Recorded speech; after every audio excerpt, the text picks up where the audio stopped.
නඩු තියෙන සැක පිට ඉන්න පිරිසට මම හිතන්නේ එහෙම බයක් ඇති. ඒක නිසානේ නාමල් කිව්වේ මාර වැඩේ වෙනදට නම් අවුරුදු 6ක් විතර අහන නඩුව දැන් මාසයෙන් අහනවා කියලා. ඉතින් ජනතාව ටික හොඳයිනේ. 22 වෙනි සංශෝධනයේට මොකද වෙන්නේ? දැනට අපි විශේෂයෙන්ම පාර්ලිමේන්තුවට අපි ඉදිරිපත් කරලා තියෙනවා. ඒක නිසා දැන් විරෝධතාවයන් තියෙනවා නම් ඒකට අදාළ කරන ශ්‍රේෂ්ඨාධිකරණයට ගිහිල්ලා ඒකට අදාළ කරන සටහන් ඒ කියන්නේ ඉදිරිපත් කිරීම කරන්න පුළුවන්.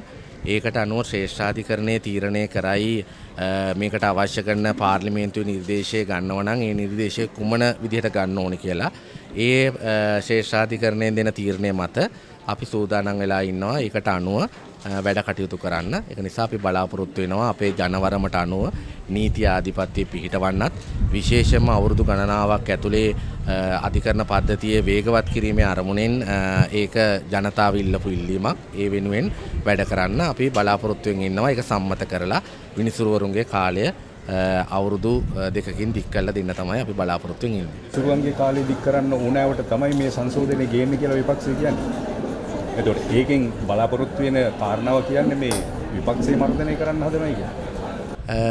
මෙහෙමයි නඩු තියෙන සැක පිට ඉන්න පිරිසට මම හිතන්නේ එහෙම බයක් ඇති. හැබැයි ජනතාවට ඕනකම තියෙන්නේ යුක්තිය සාධාරණ ඉෂ්ට වෙන්න. ඒ වෙනුවෙන් තමයි අපි මේ සංශෝධනය කරන්නේ. ඉතින් ඒකට මම හිතන්නේ ඕනාටත් වඩා අපි අවශ්‍යතා ප්‍රමාණයෙන් අපි පැහැදිලි කරලා තියෙනවා. ඉතින් සමහර වැරදි කරපු මිනිස්සුන්ට හීනෙන් බය වෙන එක ඒක මම හිතන්නේ ජනතාවගේ වැරද්දක් නෙමෙයි.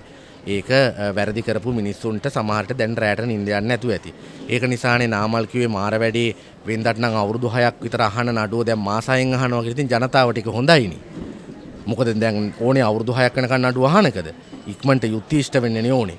ඉතින් ඒක නිසා අපේ රටේ දේශපාලන අපරාධ කරපු සියලු දෙනාටත් ඒ වගේම අපේ රටේ අනිකුත් අපරාධ කරපු සියලු දෙනාටත් ඒ අපරාධ කළා තියෙනවා නම් ඒවා උසාවිය හරහා දඬුවම් ලැබෙන්න ඕනේ. ඒක තමයි යුක්තිය කියන්නේ. හැබැයි ආණ්ඩුවේ අවසානයේ කියලා තමයි විපක්ෂය කියන්නේ මේක ක්‍රියාත්මක වුණා. ඔය ඉතින් ඒගොල්ලෝ අවසානද රටේ ජනතාවගේ නැගී සිටීමද කියලා බලන්න පුළුවන්කම තියෙනවා. ඉතින් ඔහොම අවසන් කතා ඒගොල්ලෝ ගොඩක් කිව්වනේ. ඒගොල්ලෝ මම හිතන්නේ පොයවලුත් ගණන් කරානේ ආණ්ඩුව දැන් ඉවරයි මේක ඉවරයි කියලා. ඔන්න වැටෙනවා මෙන්න වැටෙනවා කියලා කිව්වා. ඉතින් දැන් සැප්තැම්බර් මාසෙට අවුරුදු 2ක්නේ. මොකද වෙලා තියෙන්නේ? බංකොලොත් වෙලා තිබුණු රටක් අද මැදි ආදායම් රටක් බවට පත් වෙලා තියෙනවා. අර්බුද දෙකක් ආවා, දිට්ඨ ආවා. ඒ වගේම තාම බලශක්තිය අර්බුදය තියෙනවා. අපි ඉතා හොඳින් කළමනාකරණය කරමින් තියෙනවා. විදේශ ආයෝජක කියනවා. ඉතින් මොකටද මිනිස්සුන්ට මේක වටන්නේ? හැබැයි අපරාධකාරයන්ට, ජාවාරම්කාරයන්ට මේක වටන්න ඕනේ. ඒක ඇත්තනේ. ඒක ඒගොල්ලෝ කරන්න ඕනේ.